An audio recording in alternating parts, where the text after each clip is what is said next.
Good afternoon, everyone, and welcome. This is my first book review called Small Groups with Purpose. It's forwarded by Rick Warren, but the author is Steve Gladden. Some information about the type of book is Church Life is about small groups, similar to what we've been doing. Steve Gladden and the Saddleback Church creates this guide of group ministries that offers a 12 to 18 month plan. This helps you move forward in your goal in answering different questions, especially in leadership, how to develop people in leadership, how to get each person in the groups involved in evangelism. And it gives different types of ways to do that. In this section where the book and its author, Small Groups with Purpose, is an overall about small group ministries in a local church. Author Steve Gladden is the pastor of Saddleback Church, church's small group community. The disposition of this book, I gather, is a balance between a training manual on how to do group ministry and the stories of God's faithfulness and goodness there at Saddleback and other group ministries in the country.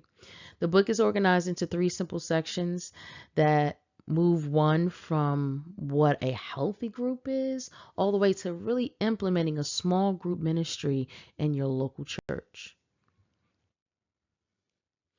Now, I love the breakdown of the book. Initially it's in three parts. The first part, of course, is your introduction.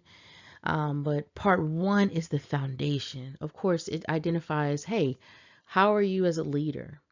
What does that look like in a team? How effective are you? Do you get the vision? Do you get the mission? And it's similar to some of the class that we had prior of creating that vision and mission before you set yourself out there to get volunteers and those that are committed. Part two is your house, which is your meats and potatoes. And I love that it surrounds the house like the kitchen, the family room, the study, the front door, the dining room, because it's giving you different directions and guidance in your house. And third, last but not least, is the conclusion of it all. It's putting all things together. In the book, they have so many different quotes, so many different questions at the end of the book that really helps you and guides you and gears you in leadership. But this quote really was significant to me because it echoes throughout the book. And this is in chapter 1 on page 33. It says, perseverance is a function of perspective. You will preserve to the end if you keep in mind who Christ is, which is the vine, and who you are, which is the branch. I think that is so significant because as you read, let's consider Moses persevering with the Israelites, persevering while they were walking, getting through Egypt and getting out of Egypt, persevering, attempting to get to the promised land.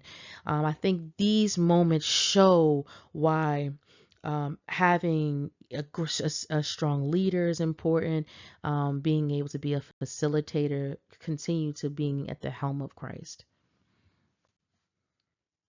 Some of my takeaways, one of the biggest things that I notice is because it is built upon principle, the book, and not methods, which is really good. This plan can be implemented in any size church. I also go to a big church such as like Saddleback. So it helps when you look at how this is not just methods, but really on principle, right? And so each chapter at the end, like I alluded to, is like a list of questions for leaders to answer to help them assess their current situation and their desires for the future. A couple of things that I take away is assisting with ministering to others in my intern, individually and as a group. The questions allow me to revisit some key points in conversation with people that I facilitated and those who are doing facilitation in other places. The book guided me about gaining a clear vision in chapter 4, just dealing with what's your mission. And then lastly, I was able to get through the front door, as chapter 9 says, and just talking to groups that really help in bringing it all together. Thank you for listening.